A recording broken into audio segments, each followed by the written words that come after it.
Ladies and gentlemen, my name is StrifeTech and I'm here to ask and answer one simple question. Is it worth your time?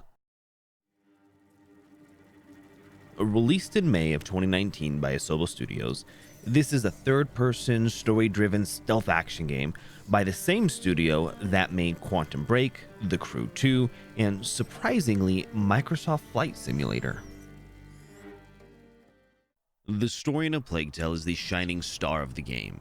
Set in France, 1348, you play as a young girl named Amicia, running from the Black Plague with her younger brother Hugo at her side. Hugo, we can't stop. Not here. I feel funny. Come on. You'll be able to rest when we get to Laurentius's place. My head. It hurts. I don't know what to do, Hugo. What would Mommy do? Give me medicine. I can carry you. That's the best I can do. Come on, climb up. Hugo, however, is suffering from an unknown illness. Amicia, now the sole caretaker of her little brother, must navigate plague-ridden cities whilst keeping them both alive. The story is rich with emotion, filled with mystery, and actually ends up in a place I did not expect. However, that is all I can say about it. The story's good, and ruining it would ruin the only reason to play the game.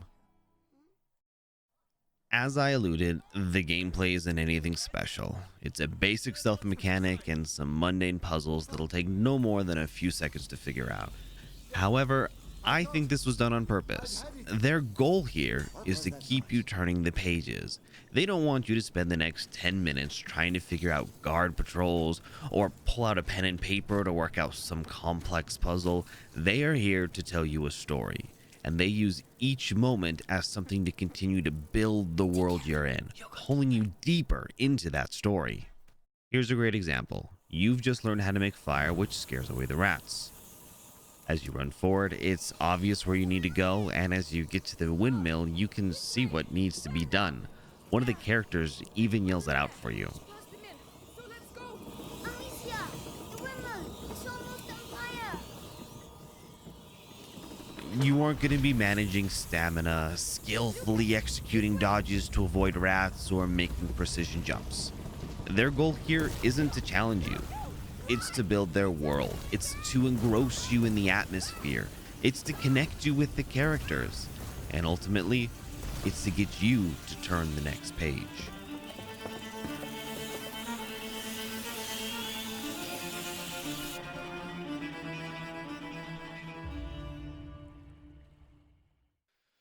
The only bad part about the gameplay was the useless upgrade system. Usually an upgrade system is there to help you improve your character so you can take on more difficult challenges or perhaps unlock secrets that you wouldn't have been able to otherwise. That isn't the case here. There was an upgrade that lets you shoot your sling faster, there was another that lets you carry more items, and there was another that improved your sneaking. Yet, you were never given a situation in which you wish you had one of them. Enemies were never sent faster than you could already handle. You always had all the items you needed, and you could sneak circles around anyone that came by without them ever noticing. The whole system was just unneeded and didn't serve a purpose. Neither story nor gameplay was enhanced by having it, and no one would have noticed had it not been there. The graphics are another standout feature of this game. The environments are all meticulously crafted. Everything looks like it has a reason for being there, and it all feels real. However, in their beauty is probably the game's greatest flaw. During the cinematics, we would have a passionate line delivered by an amazing voice actor. You could just feel the power behind it. But then as you looked at the character's face, it would be stiff, almost emotionless. Here's an example. Do something! We have to leave. Now! Faster. Hey! Stop! We need you! Look, the horse. Amelia's passionate plea was set on a flat, stoic face. Your ears hear the passion and the emotion, but your eyes see nothing. it starts to cause a disconnect and crack the immersion that they've tried so hard to build. The audio track is varied and distinct. Each track helps tell the story. It accents what's already happening on screen. In moments of fear, you'll have this violin in your ear, teetering on the edge of destruction. The torch! Get to the torch, quickly!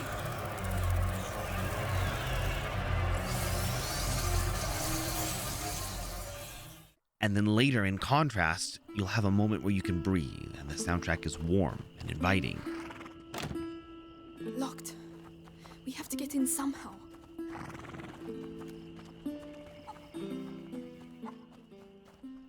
The audio landscape of this game mirrors the beauty that you see on screen. These two meld together so well that you'll feel like you're actually there with Missy and Hugo. So, is it worth your time? Absolutely.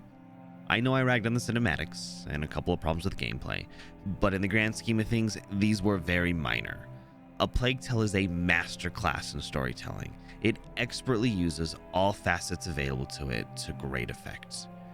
Its story easily rivals that of books and movies, but as a video game, it can go further than both of those mediums. In books, you read the story.